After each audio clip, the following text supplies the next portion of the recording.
வணக்கம். ரஜினிகாந்தின் அடுத்த படம் கூலி வருகிற ஆகஸ்ட் மாதம் 14ஆம் தேதி அன்று திரையிடப்படும்.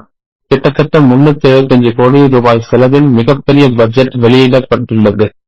லோகேஷ் கனகராஜ் இயக்கத்தில் ரஜினிகாந்த் ஒரு தமிழ் திரைப்பட சின்னமாக இருப்பார் என்று உறுதியளிக்கிறார்.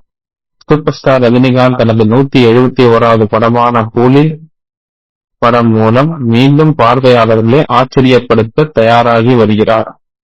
இந்த படத்தில் நாகார்ஜுனன், சத்யராஜ், ஸ்ருதிஹாசன், அமீர் கான், உபேந்திரா, பூஜா ஹெக்டே உள்ளிட்ட நடிகர்களுடன் கூலி தமிழ் சினிமாவின் மிகவும் லட்சியமான படங்களில் ஒன்றாக பாராட்டப்படுகிறது. ஆகஸ்ட் 14ஆம் தேதி அன்று அதிரடி நிறைந்த பொழுதுபோக்கு உலகளவில் தொடங்கப்படும்.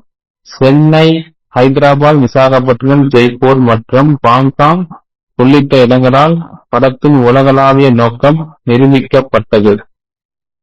இதுபோல செய்தியை தெரிந்து கொள்ள தமிழ் நியூஸ் 360 சேனலை பார்க்கவும்.